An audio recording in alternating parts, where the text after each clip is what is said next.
Hello, all you sister friends. This is Jenny from Senior Perspective, and we are going to talk about episode number 9 today from Sister Wives. Let's do it. All right, let's just walk through the entire episode. It opens up with Cody at his house shoveling snow because there was so much snow this year. Surprise! The house is located by a ski resort. Anyway, it's fine. There was more snow than usual. Do you know how many feet of snow? 8 feet. No. According to Cody, it's 8 foot. We got 8 foot of snow. With a lot of snow. And this is the most snowy year I've ever seen here. This has been nuts. I got 8 foot of snow off the edges of my house. 8 foot. Like plural? Sorry, speech language pathologist. That's my career. 1 foot, singular. 2 feet, 3 feet, 4 feet, 5 feet, 6 feet, 7 feet, 8 feet, 9 feet, 10 feet, and so on and so forth. Okay. I would have let it go, but he had to say it again. 8 foot. All right, so for the show, they had to come up with another fun activity, like the game night with the brand new games that had never been used before. Well, here's another activity. Guess what, kids? You're going to shovel the snow for me. Good times. So we essentially see no interaction with the kids during this scene, with the exception of the fact that Cody has decided that there will be snow thrown into people's faces because this is going to be a fun day. Obviously, somebody's going to get a little bit of snow in their face because we're going to have some fun. Cody, throwing water in people's faces and throwing snow in people's faces, not fun for most people. When was the time he threw what? I think it was the book. In the book, early on, when he was first at the church and courting people and doing things socially, he was talking about how he was having so much fun with a hose and just spraying everybody. Good times. For you, maybe. So it was a flashback for me. Oh, let's throw more things in people's faces. Well, he has Ari out there. First, let's start with the 2 older girls are out there actually chopping up and shoveling snow. I don't know how much shoveling they were doing. They seemed to be, I think, chopping up large sections of it. Anyway, they're sitting there working. Cody's playing with Ari, throwing snow in her face and basically saying, just be careful, don't hit my car. And next thing you know, she takes a shovel and boom, hits a truck. Gave a child a shovel right next to your truck on a sloping hill of snow. Brilliant idea. That's leaning towards the truck. Said, let's play and throw snow at each other using the shovels. What could possibly go wrong? And then thought, the shovel will never hit my truck. Because clearly this child understands and appreciates how much I treasure my trucks. No, she could care less. And she dinged the truck. And do you know, we would have seen that angry Cody face that Robin was talking about in the last episode. You know, he tends to have this face. Ooh, I call it his murder face. I hate it. Like, you can't use the murder face on the kids. Just like, get in your pajamas. I'm like, that's too scary. Take it back a notch. Lift the eyebrows. Okay, get in your pajamas. Had the cameras not been there. Cody basically admitted that. I had to keep it all together because this is supposed to be fun. This is the fun segment that we're putting into the show. So I gotta smile and not yell. Watch out! Ah! Don't worry about me here. I'll just keep working while you play. No! You just hit the truck. Hold my tongue. If I get angry, this is no longer going to be fun for anybody. I've got to be really careful to just make sure my kids are enjoying my company while we're doing the work together. Not that Ari's my favorite person in the world, but really, he set up an unsuccessful scene for her. You knew. As soon as he said that, I thought she's going to hit his truck. Of course she's going to hit his truck. She hit his truck. Probably later in the day, when he assessed the damages, he may have gone off the rails once the cameras were gone. Oh, good times, good family fun. He said he at least got to get the driveway cleared and get the kids to school. Okay, fine. Correct me if I'm wrong. Hadn't we learned that they actually have a heated driveway to melt snow? Now, I get there can be more snow than it can keep up with, but like normally when you do the shoveling, the top stuff isn't so bad. It's what gets down and packed at the bottom and the ice that forms at the bottom and that. I don't think they have that issue there. Am I wrong? Tell me if you've heard about that too. I really believe they have a heated driveway. Moving on. Next scene, Janelle goes over to Meri's house, and this is the scene that I was looking forward to the most in this show.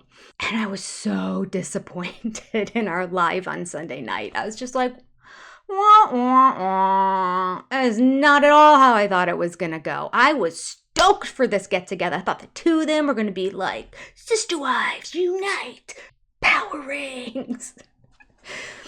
Let's go get him. He's trying to take our money. He's already taken a ton of our money. Let's get it back. No, it didn't go like that. At the beginning, both of them admitted in their talking head interviews that this was going to be awkward and uncomfortable for them. I thought, all right, fine. So Janelle walks into Meri's house, and it's just like this, hey, hi, and she's looking around. What I found odd, and this is probably just me, that there wasn't even like a fake hug, you know, like a tap on the back. When you do the tap on the back, it's usually like a friend or stranger, or this is less intimate because I'm tapping you on the back. None of that happened. There was nothing. She just walked in and looked around and they started talking, and sure enough, it was awkward. Neither of them really knew what to say. I felt like this is how the whole conversation went. Janelle is very quiet and very thought-provoking in what she says. What she says holds a lot of value, but sometimes has to be interpreted. Whereas Meri holds her cards extremely close to her chest and doesn't reveal anything, so her words are pretty empty. And these two things didn't go well together. Let's just say that. The conversation was awkward. Janelle tried to share with Meri that she feels Meri might get slighted when it comes to Coyote Pass, or Cody Pass, as some might say. There was a moment at the beginning where they were asking how each other was. Janelle shared that she was officially leaving Cody, or Cody was leaving her, or they've decided to whatever. And Meri's like, oh, okay, are you happy? And I thought, oh, that's good. Emotions. Let's go there. Let's dive in.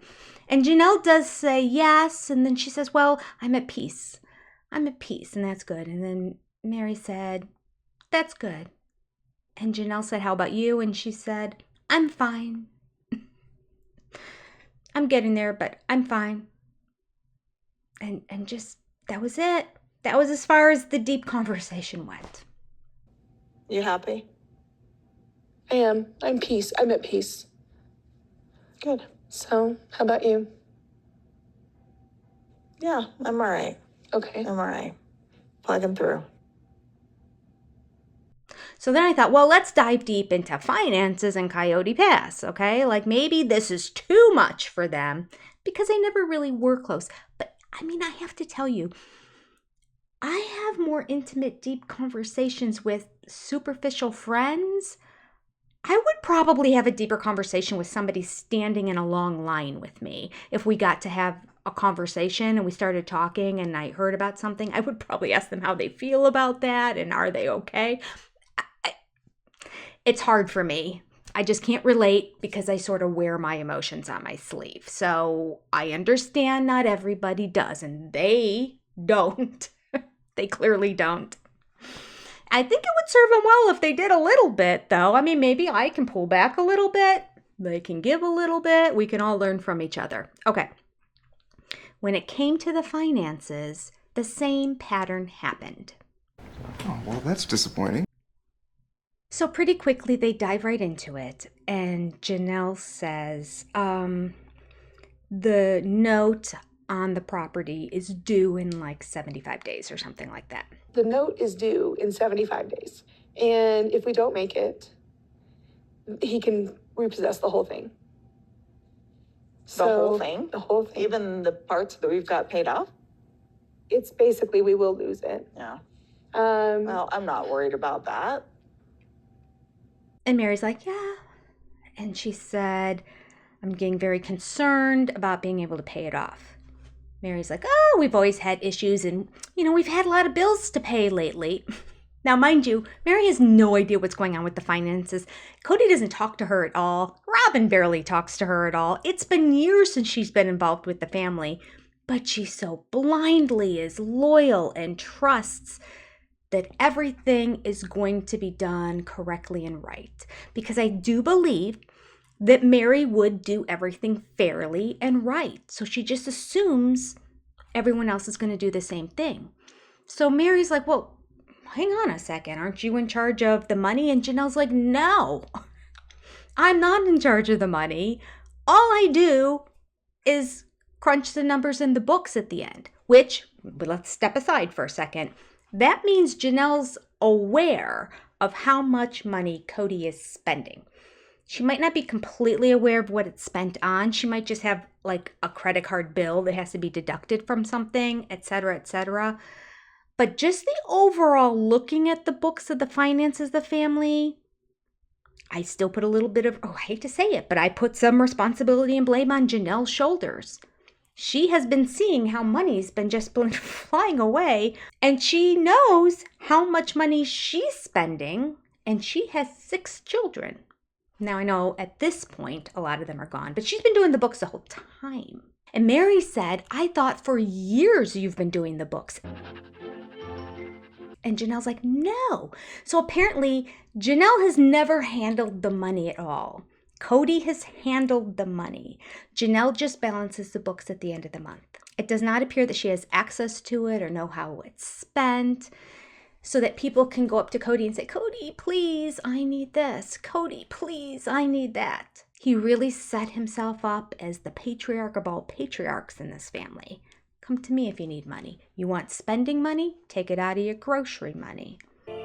Christine, if you want to go on a vacation, you save your grocery money. You want spending money? Get a job. Oh, Robin, you want spending money? How much? How much do you need? The number of times in this series, if we go back, and we're going to start back after this season is over, we're going to start back at season 1, episode 1. We're going to start, I don't know, maybe 2 a week to try to catch up. Do some live recaps of the show where we all watch it together live and talk about it. Because this will allow me to start really creating a good outline of all the times different things are done. I'm going to have little charts where I mark everything. Oh, there's a time where the kids were completely embracing Robin's kids. How she said they never embraced them. Oh, there's a time they completely embraced Robin. She said that's never happened too. Oh, here's another Robin crying scene. That'll be fun to count those, won't it? You're counting a lot. How many times Cody mentioned that he actually is the patriarch of the family or described himself in that role and gets upset when the women aren't subservient to him. Let's mark those down. Oh, I have a whole list of things, a whole list. So we're going to start right at the beginning together. Keep track of it. Maybe I'll create a bingo card. We'll have live bingo nights where we watch the show together and see if anybody can get bingo. Oh, that'll be fun, actually. I think I will do that. Okay. Anyway, we all thought Janelle controlled the money because she has the finance background. No, she was just the bookkeeper. Now it makes sense why Robin gets everything. Oh, that was one of the things I was going to mark. How many times Cody's like, oh, Robin, she's shopping right now. Bingo! Bingo! Or we see Robin return with brand new nails done and brand new hair. And the other wives are trying to figure out how to feed the family. Oh, we're going to have a good time. Okay. I'm just mad that Janelle didn't speak up. She said, if I was controlling the money, we'd be in a very different situation. I believe that wholeheartedly. She wouldn't have let Robin buy the $8.5 million house. She tried to prevent it anyway. That turned into a kerfuffle. Ooh, there's another thing to put on the bingo card. In this episode, did Robin go behind any one of the wives' backs? Either talking about one to another or talking about one to Cody or doing something without them knowing about it sneakily. Woo! Bingo! Bingo! Bingo squares coming in my brain. All right. I've have been under the impression for many, many years that you're the one who's been the one that's been taking care of all the family finances. All I am is the bookkeeper. I am beginning to realize that Kody has been telling everybody that I somehow was controlling the money. And trust me, if I really was, we would be in a very different position.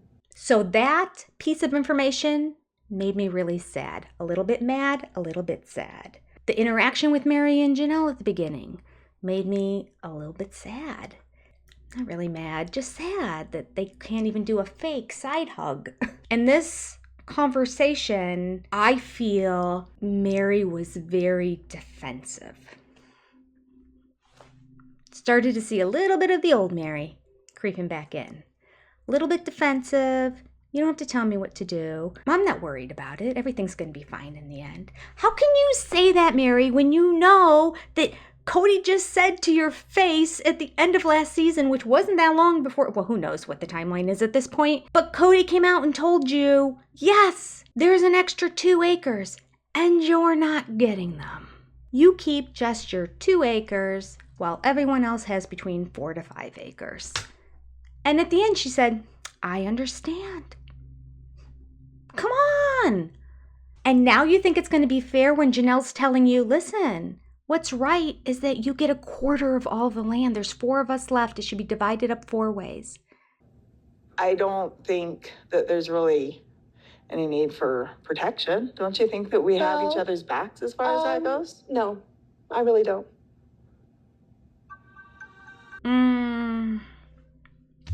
See, this scene, it just made me sad. It's like, no, come on. Janelle was more forceful than she normally is. She needed to be more forceful. She needed to just come right out and say, no, Meri. We need to look at this. This is not good for you.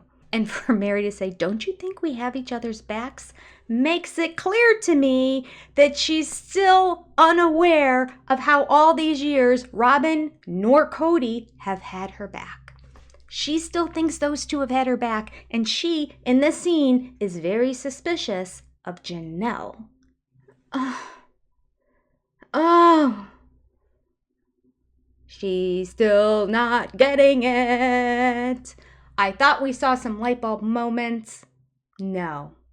At the end of last season, when Jen came right out and said, seems to me that Kody was sharing that he had not great marriages with his other wives because he made that covenant with Robyn before she married into the family, saying if he ever fell out of love with her, that he would let her know, making it clear, why would you say such a thing? That he clearly had fallen out of love with another wife or wife and didn't let them know. Meri's like, do you think? We see you watching the show, Meri. How can we watch the show and you watch the show and we see 2 completely different things? She's just in denial. Still in denial. And now I'm starting to get frustrated with her again. It's coming back. I was loving her there for a few episodes. And now, seriously, Meri? Seriously? Did you really just say, don't you think we have each other's backs? Tell me what's going on. I don't know. You are on one piece. And right. You and me and Kody are on one. And you're on none of the other pieces. She technically is entitled to 1/4 of the value of the property. Her name is only on one piece, and it's in conjunction with Kody and I. So if worse comes to worse and it's sold, she probably won't get 1/4. And Janelle says, your name is only on one of the parcels. And Meri said, yeah, with your name and Kody's. Like, that's okay. There's 2 parcels that just have Kody and Robyn's names on them. That's not fair. Meri, you deserve more. Do not settle for 1/3 of 1/4 of the property. That's how it's set up now. And she's like, yeah, that's how it is. Why is that okay with you? Just because Kody said the other day, no, I'm not giving you any more land. It's not his to give you. It's the family's. Ooh, he's such a patriarch in this family. All of these are examples. The fact he said we never had patriarchy just is boiling my blood more and more. So the way the land was originally divided up, Meri had the least amount of land and she was like, all right, that's fine. Okay. So then Meri shares, oh, in order to pay off the property, all four of us just come together and we all put in the same amount and then it just gets paid off, don't you think? Okay, that doesn't solve the problem of once it's paid off, right now your name is not on an equal fourth. So this is a separate conversation. And Janelle says, well, I think that could happen, except that Cody says he doesn't have the money, which also means if he doesn't have the money, Robin doesn't have the money. There's no way Robin has extra money somewhere. She blows through money like a tissue when you have an upper respiratory infection. Just... She's not keeping it. Not that Cody's a saver, clearly, because he doesn't have the money. I wonder if at this point Janelle had already given her quarter to pay off, and he's still saying, I don't have the money. I don't know. Again, not enough details for my satisfaction in this situation, but okay. And then Meri makes an excuse for Cody. But Cody keeps telling me he doesn't have money. Cody's always been very creative in his financial situations. You know what I mean? When you've got a big family, sometimes you get in a situation where you need to rob Peter to pay Paul, right? Like, I get that. Like, everybody does that sometimes. Such an enabler. Meri coming down another peg. Oh, I thought she saw the light. She didn't see the light. She's just accepting the hand that he's dealt her. Begrudgingly, but accepting it. And because now he said, I still want to be friends with you. She's like, okay. I think she's still in love. I think she's still in love with him. And is clouded by that. Ugh, she needs to meet another good man. She wants to meet another good man. She needs to meet another good man so that she can break all ties with him. How do you get out from under a guy? You get on another one. So go, Meri, go. Oh my. We would have to all come together. I'm not concerned about that. Okay. I guess she just still thinks Cody's going to take care of her. I expect him to be fair with us. I hope you're right, Meri. I hope you're right. I feel like I better protect myself. Sorry that you felt like that. Oof. The comment that Meri makes when Janelle says, I just feel like we need to protect ourselves. Sorry that you feel like that. I mean, when you say that to somebody, that's, I'm not agreeing with you at all, and I'm not co-signing this. I don't know what to say, so I'm just going to say, I'm sorry you feel that way. I don't. I think that I'm perfectly fine over here. Clueless. You're only getting 2 acres of land right now. And he just told you when you said, well, Christine's gone, let's divide it up equally. He said no to your face. And you said, I understand. Just knew that there was now 2 more acres. And so does that mean, like, I get them because Robin and Janelle each have 4? I'm not thinking that. Okay. I understand. What makes you think he now is changing his mind after you left him and went to the church for a release and put it on public television that he now is going to say, I've rethought it. You get 2 more acres, Meri. Thanks for publicly humiliating me. Here's your gift. Here's your parting gift. That's basically how it ended, except for the fact that Janelle adds this. This is very uncomfortable. This is very awkward for me. I still don't know if I can trust Meri to not go right back and report to Cody about this conversation. There's no trust. There is no trust between these two. Just like Christine has 0 trust in Robin, Janelle and Meri have 0 trust in each other. I hope Meri heeds her advice.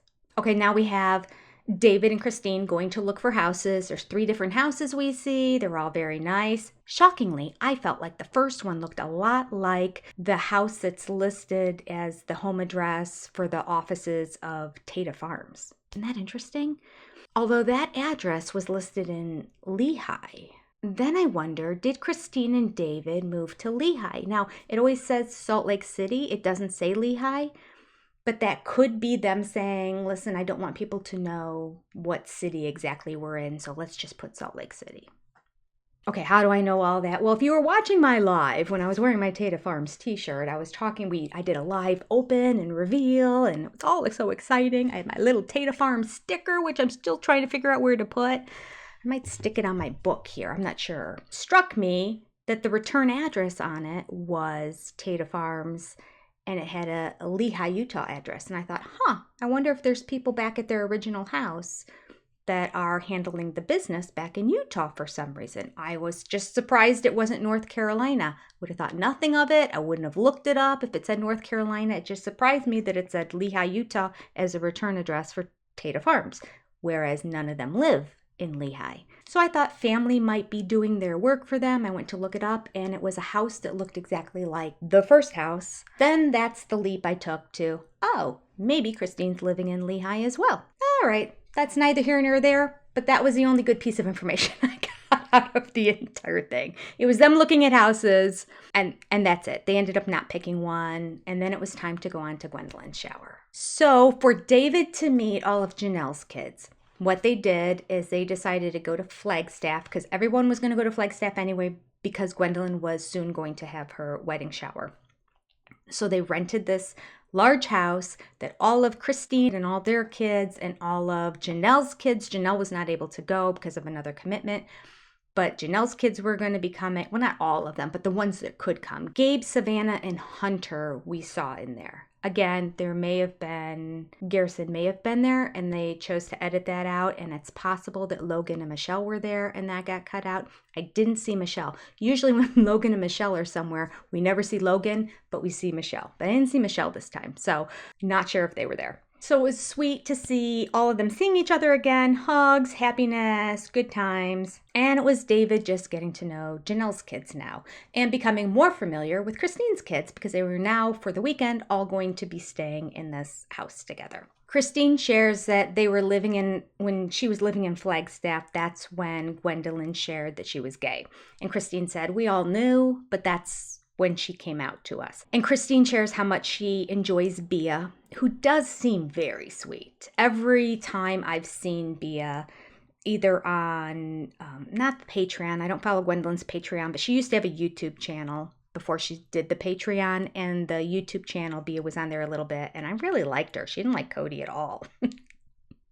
And at the time, Gwendolyn didn't either, but since then we know there's been a big payout of money and she's kind of changed her tune, and she's a Cody supporter now. So, I mean, I'm in favor for kids to have relationships with their dads. I just hope it's genuine on Cody's part. Now, Christine was informed specifically from Gwendolyn that Cody was not going to be at this party. Okay, so Christine is going with David. Shortly before, Christine is informed that indeed Cody and Robin are going to come to the party after all. Now, what I've learned on Sunday night from the sisterwives, who apparently do follow Gwendolyn's Patreon, that she said she didn't know until 20 minutes before her party that Cody and Robin were going to come, and she was informed by the producers that they were going to be there. It's extremely rude. So they RSVP'd no, and then never turned around and RSVP'd yes, just decided to go. Why would they just decide to go? My opinion? It's because the producers clued them in to the fact that David would be at this party. And they probably said, it's not a good look if you guys don't show up. So they decided to go. So this is where the wall starts to come crumbling down. Gwendolyn was very upset that her engagement party started to become about the get to know you of David and Cody. And now we know it wasn't Christine or David's fault at all. They were always planning on going. They rented this house to come down there, to have all the kids and everyone get together to go to Gwendolyn's party. And Gwendolyn had said, by the way, Dad and Robin are not coming. We just found out that Cody is coming to the engagement party. Now, he told Gwendolyn he wasn't coming.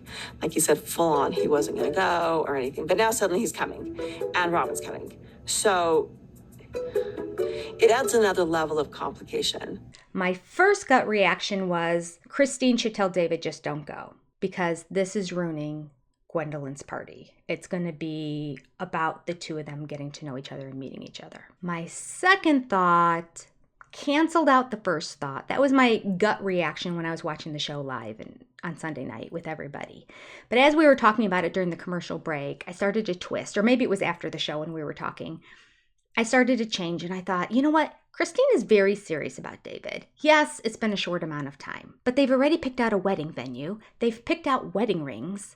They're house shopping right now. They are essentially engaged without the official declaration of it. So Christine doesn't need to keep him away from anybody, especially when she wants him to spend as much time as possible with as many of her kids as possible for them to get to know him. And Aspen even said in this episode, gosh, I just feel like it's rushed. I feel like I have to take every opportunity to get to know him because everything's going so fast. So clearly she didn't want to say, well, I'm now going to keep David away because Cody's coming. When Christine knew David is going to be a part of my future from here on forth and forevermore.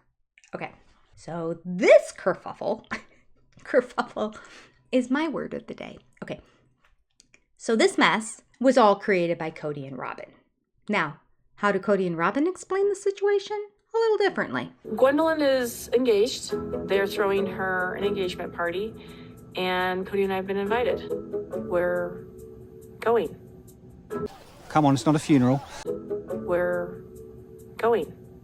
She just can't take too much happiness, can she? They just got invited and said, yeah, we're going to go. Whole different story. Just like with Logan's wedding. Do you remember? They actually RSVP'd no, or Cody at least called and said, it's not a good idea. I don't think we're going to come. Robin's talking head.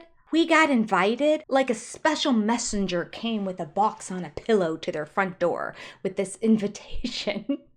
We got this invitation, so yes, we are going to go to Logan and Michelle's wedding. Exact same thing this time.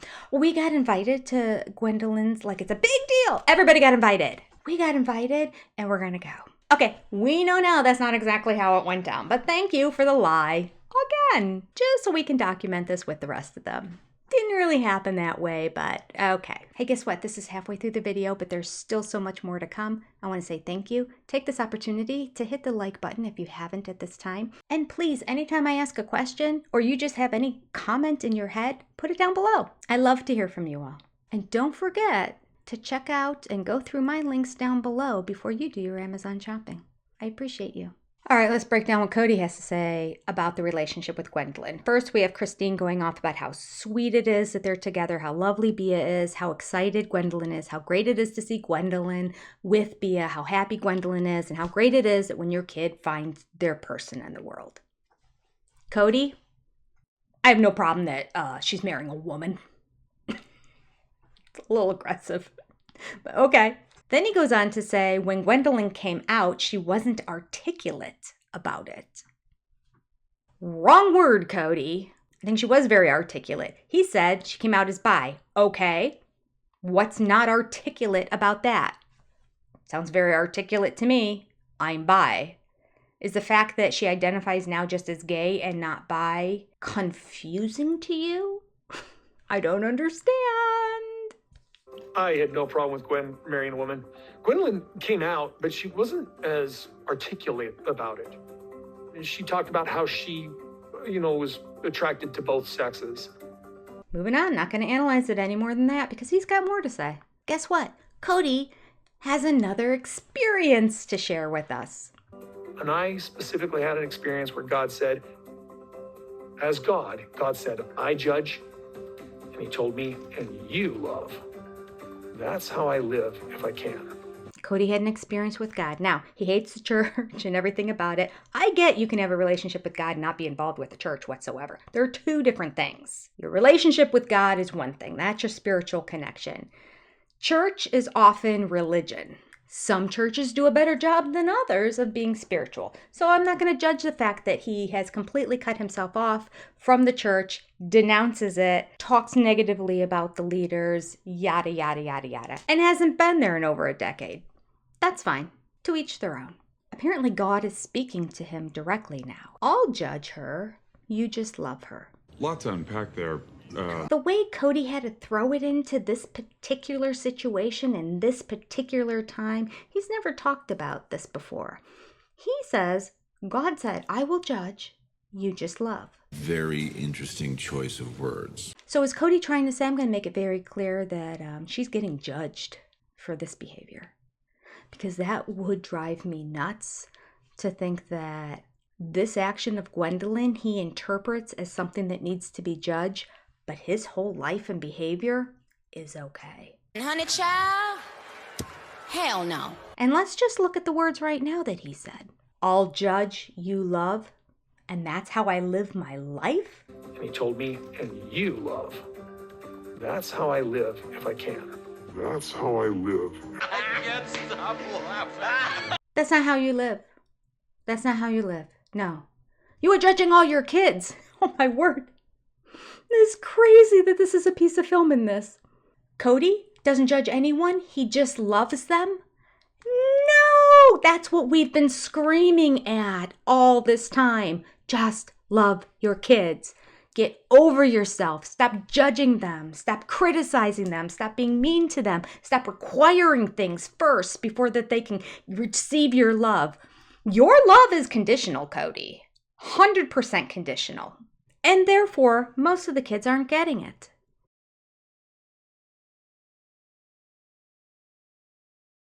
Stop criticizing me. Quit bringing contempt to our relationship. And then I can have a communication with you. It's on your terms. It's when they show up at your place. It's when they call you. It's when they do for you. He has the balls to say that's how he tries to live his life. No. Give us an example. Again, please, some examples. Or please, TLC producers, can you have a follow-up question and say, oh, that's great. Give us some examples of you not judging in your life and just loving, besides Robin and her kids. Anything else?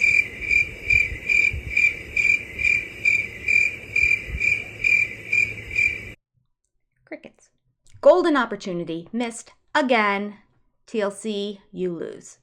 Gwendolyn doesn't seem thrilled with the idea that David is 9 years older than Christine. At their age, not really a big deal. Cody's point of view on finding out about David being at the party is that one of his other kids notified him about it the morning of. He's implying he was planning on going all along, and he's just shocked that, why would her boyfriend come? That's weird. I think it went down a little different. I think he found out from one of the kids that David was going to be there the morning of, and he thought, David's not going to upstand me. He's not going to be the man around my kids.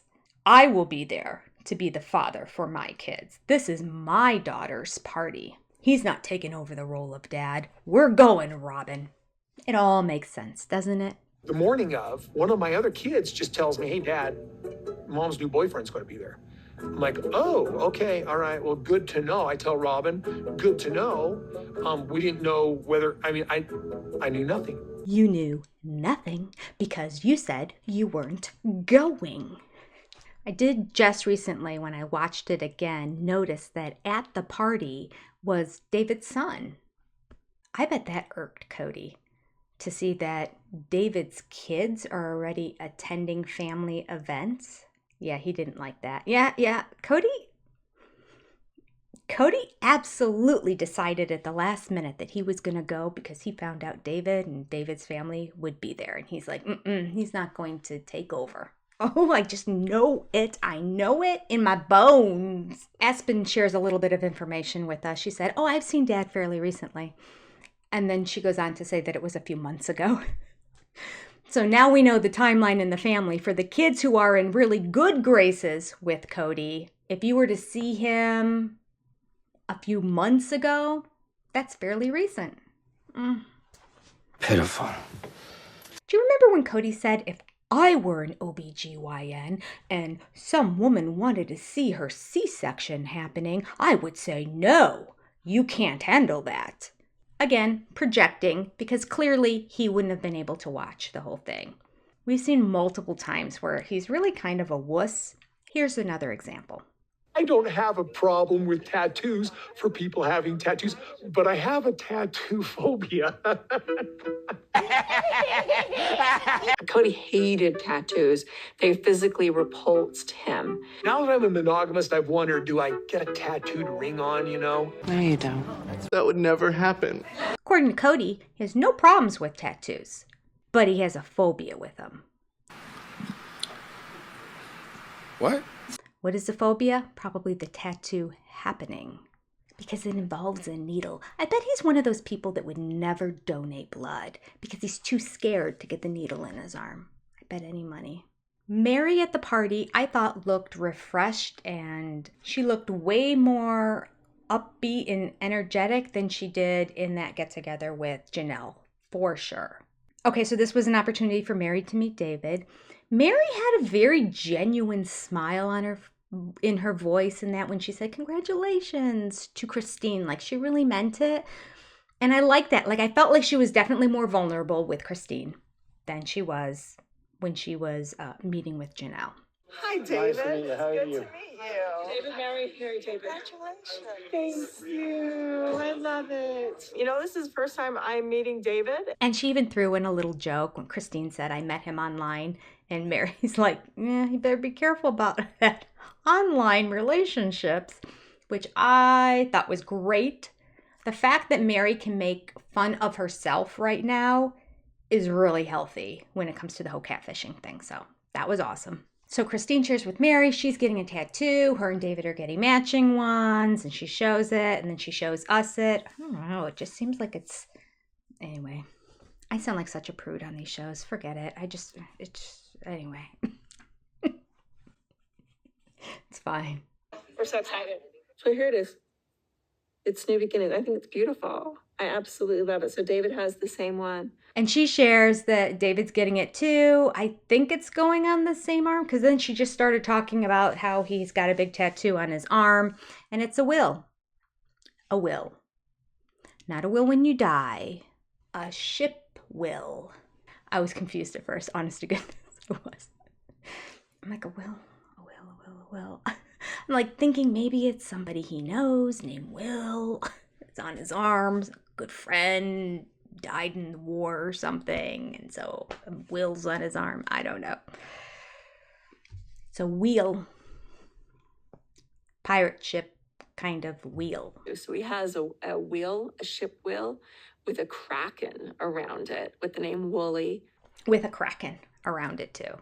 I don't know why. She didn't explain it, like what the significance behind this sea creature and the ship wheel is, but that's what David has. And this Celtic sign, I think, is going in there somewhere, maybe. I don't know. It was pretty dense. It didn't seem like there was any room for it. Maybe it's going somewhere else. I don't know. I can't follow. Let's go on. So Meri initiates the fact that she's no longer with Cody, and she just says, so you know, right? And Christine said, yeah, I know. And Christine goes in and gives her a hug, and Meri's eyes start to tear up. And I wonder, what do you think? I'm torn between the tearing up of her eyes, whether it's because she's having this hug with Christine and their relationship has been so estranged for so long, or is it because she still kind of loves Cody and didn't really want this to go this way, but it did. And when somebody embraces you when you go through a tough time, even if after you've dealt with it, when you get that hug, sometimes you just kind of melt down and be like, oh, this really stinks. I don't know. It could be both. But the next words out of Meri's mouth were, I love you. And Christine said, I love you too. How could they have that moment? And then now in an interview I just saw on ET the other day with Christine, she's like, oh no, Meri and I, we talked a little bit at Gwendolyn's party, but other than that, no, we're never going to be friends. That's never going to happen. So angry at her stubbornness. I always thought of Meri as a stubborn one, but man, Christine's stubborn. Not a good look. She's showing Cody signs right now, just sticking to her guns no matter what. I don't like it. I don't like it. Ease up, Christine. Soften up. Or maybe explain a little bit more, because to the viewer, you look like a spoiled child who's having a fit over something that happened a decade or two ago. So you're holding a grudge over somebody, but then at this party, You seem all excited to talk to her. You're giving her a warm embrace and a hug. You're telling her, move on. It's okay. On the other side, life is good. Like, it's a bonding moment. And then nothing. I'm sad about that. You are so invested in this. Meri shares in her talking head that she was not willing to be vulnerable in that moment with Christine and really share because they don't have that kind of a relationship, which I get. She did tell her she loved her, and Meri was the first to say that. So I thought that was huge and brave of Meri. But then Mary's all teary-eyed in her talking head interview saying it had only been a few months since they broke up at that point, and so she was still trying to figure it out and everything. And I'm thinking, but it was years of nothing. It's not that different. It's just official. He wasn't a husband to you for a decade. The more I hear this, the more I realized she was all in. Hook, line, and sinker. No matter what. Cody literally had to kick her to the curb to get her to go. And even after he did that, she's still pining after him and she's still having a difficult time getting over him. Oh, can you just imagine this woman with a man who truly cares about her and does her right? Somebody who truly could show her love, what love really is. Ah, to be able to love somebody who loves you back. That's my wish for Meri. So there is a scene after the break where Cody is going up to Gwendolyn and Bea and greeting them for the first time. Proof that he's squeamish around needles. He never went up to Gwendolyn, who the party is for, when she was on this table, because she was getting her tattoo at the time that he came. But yeah, do you want to get a tattoo? Because you totally can, yeah? Meri greeted Gwendolyn when she got to the party while she was still getting her tattoo. Just saying. And in fact, he talks about the tattoo and he goes, you can show me another time. Cody's like, yeah. Oh, that tattoo's fresh? Yeah, show me later. I might pass out.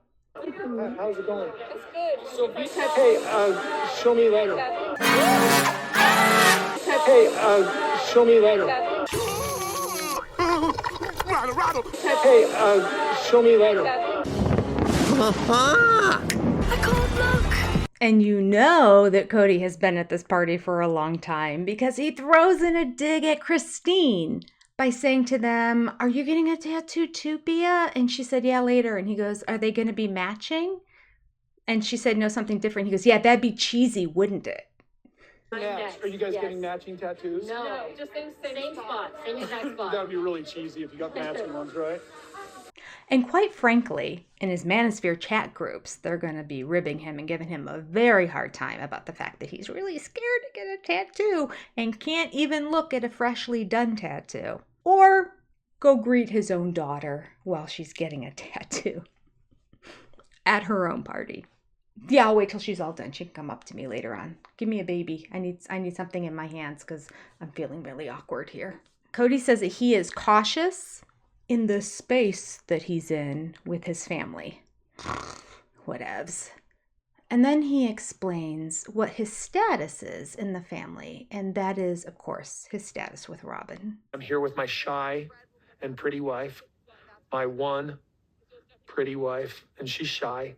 How adorable, she's shy. But she's not shy with me. I have a very special bond with her. She's shy and pretty. He's so deep. Is that why you picked her? Because she was shy and pretty? What a man. I mean, he must have, because she doesn't have a personality. Or the little bit that she has is pretty dumpy. She may act shy, but she's not shy. A shy person would be afraid to put their wants and needs known. Oh, she not only lets her wants and needs known, but she is very sly, not shy, about getting what she wants in life. Maybe he meant to say, I have a sly and pretty wife. That could be. That could be. But she's not shy with me. I have a very special bond with her. We should start keeping track. That could be a bingo card game. Which people in the family are special to Cody? We know that Savannah is special. He said that he has a special relationship with her. We know that Robin is special. He has a special relationship with her. Gosh, off the top of my head, that's all I can think of. I'm going to have to start keeping track. Let me write these down. A special relationship. Savannah. And of course, Robin. We probably have multiple instances of Robin being special. Oh, she's special. Math is hard. Oh, goodness. I started writing special instead of Robin. Okay. Y'all write down below anybody else that is special to Cody, too. So apparently, Cody and Robin had a conversation, maybe on the way over, because it was just 20 minutes ahead of time when producers notified them that Cody and Robin were actually attending. And they were trying to decide what David was going to be like. And what did Robin say about what David might be like? Will Robin says, what if he's just a good-looking hunk? What? Why did she say that? Is she saying that, like, what if Christine got a better-looking guy than me and I get tempted to leave? Or is she saying, what if he's a good-looking hunk and you're not going to be able to handle it because of your egocentric nature and your comparing and your superficialness? I don't know. Why would somebody say that? Out of all the things, when you're getting to meet somebody for the first time, why? Gosh, she's as shallow as he is, right? They're perfect for each other. They are soulmates. They are perfect for each other. Cody has an even stranger reaction to her odd comment. And that is that she gets to pick who she wants. Okay, thank you for stating the obvious. And then he adds, I mean, she gets whoever she chooses. You know what I mean? I'm like, I got you. what does that mean? I've got you. Does that mean Christine's man might be really hunky, but you don't get to be with him because I got you? I've claimed you already? Does that mean, see, I don't see how it could work the other way. If Cody sees a very good-looking guy, well, it doesn't matter because I've got you. Is he trying to compare Christine to Robin? What does he mean by that? I just remember going, what a weird thing to say. I don't know why that's surprising from Cody, but there's obviously a subtext going through his brain here that made him say that. I don't know what it is. What do you think it is? And then he does that little fake smile again at the end. A bunch of people have mentioned this, but recently I was just reading the comments earlier this morning, actually, and they put the comment on the last video, all work and no play makes Jack a dull boy. And I thought, you know, that's what I'm going to do. So many people have said how much his psychopathic laugh looks like, his psychopathic smile laugh looks like. I'm just going to start inserting the classic psychopathic smile every time he does it from here on out. It'll be fun. So then we have the big meeting between Cody and David. It was just awkward. Nobody knew what to say. Cody clearly didn't come prepared with his dialogue or list of questions or anything to carry on. Robin, silent, spent the whole time just going. And then every time David would say something, she'd just look at Cody. She didn't have a thing or a thought to share. Each of them, of course, had babies in their hands so that they have something to do to try to be less awkward. And even though they had babies in their hands, the two of them looked so much more uncomfortable than Christine and David did. And you know that David had to have been the most uncomfortable person in the room. He's meeting his future wife's ex-husband for the first time, who's in a room with all of his kids. David is the newbie here. And yet, even though he looked uncomfortable too, he looked more comfortable to me than Cody did. What do you think? I am a little distracted in the scene by the two babies, I have to say, because they're adorable. So cute. David is so nervous, he literally repeated what he said again right after he said it. Not even like a little bit down the road. He was trying to think of something to say. Talk about nerves. Twice he said, yup, I've got 10 grandkids and I had 8 kids of my own. And yeah, I've been around polygamy a while. And I have 8 kids and 10 grandkids. Cody, silent, with the exception of that thing that he does when he gets upset with something. And he goes, squinting his eyes. He's done that a couple times. That could be another bingo card thing. Okay, I will save you from all the other awkwardness of them being there. Cody in his talking head said what was weird was that he kept looking at Robin more than me. I don't know what he was trying to imply there, but the truth is, even though Robin was volunteering not much of anything, she was doing a lot of nodding, and she had a plastered smile on her face the whole time, and she kept going, that's good. Yeah, that's good. Whereas Cody's like, so if you really look at David's eyes when he's answering the question, he is looking at Robin more than, but he keeps looking back over at Cody, who's just staring at him.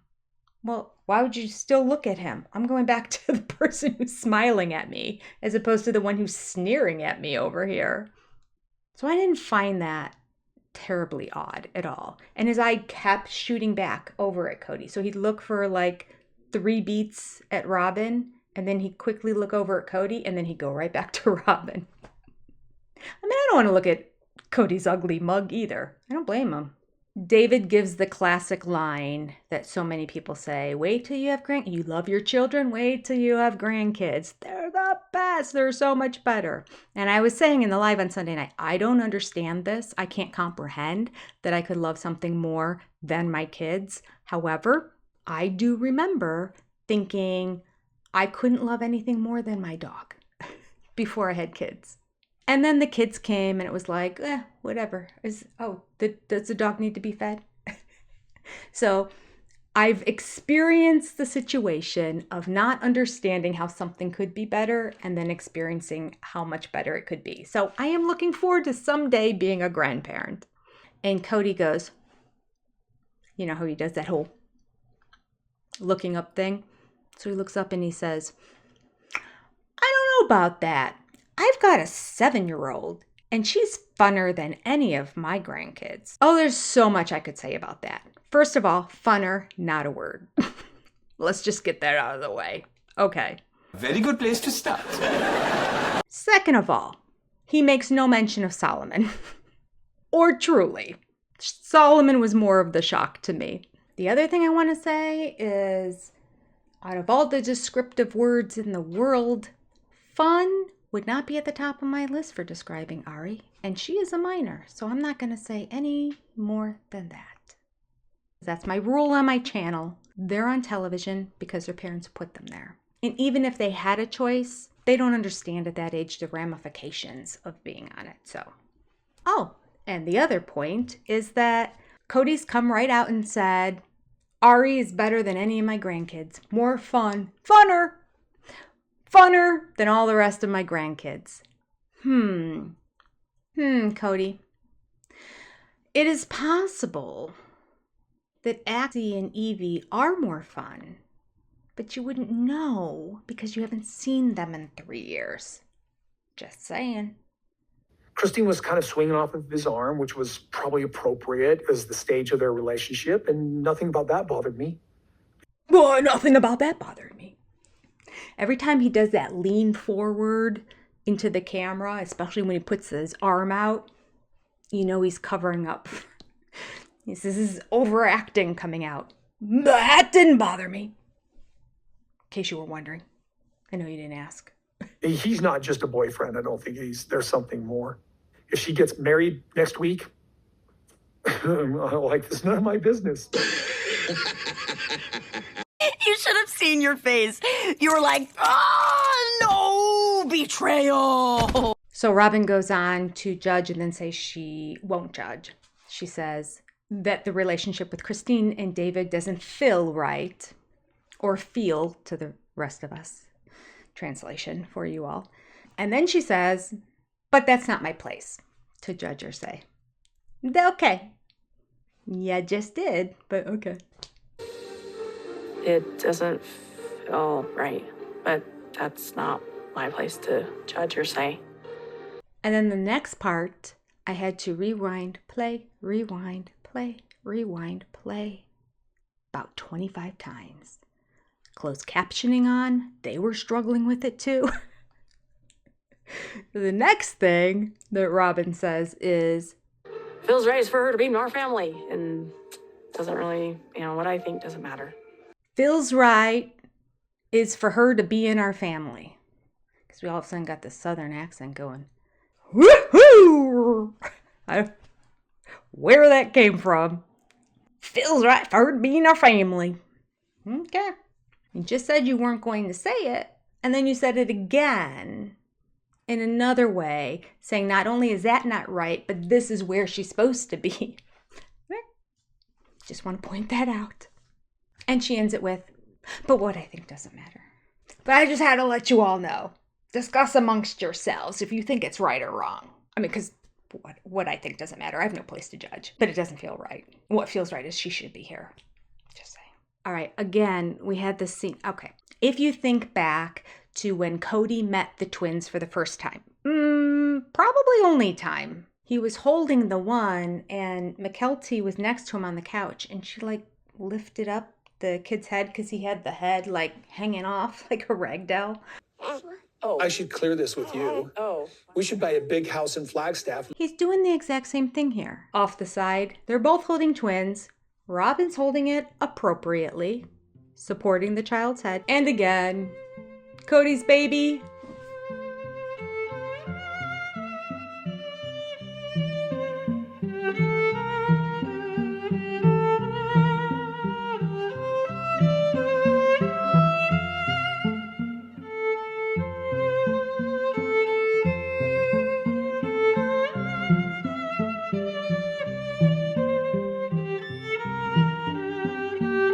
And that's how it ended. All right, tell me what you thought about this episode. Feels like it was a little bit of this and a little bit of that, right? Did you like it? Let's discuss down below. Thank you for staying to the very end of the video. Take care. I appreciate you. See you next time. Bye-bye.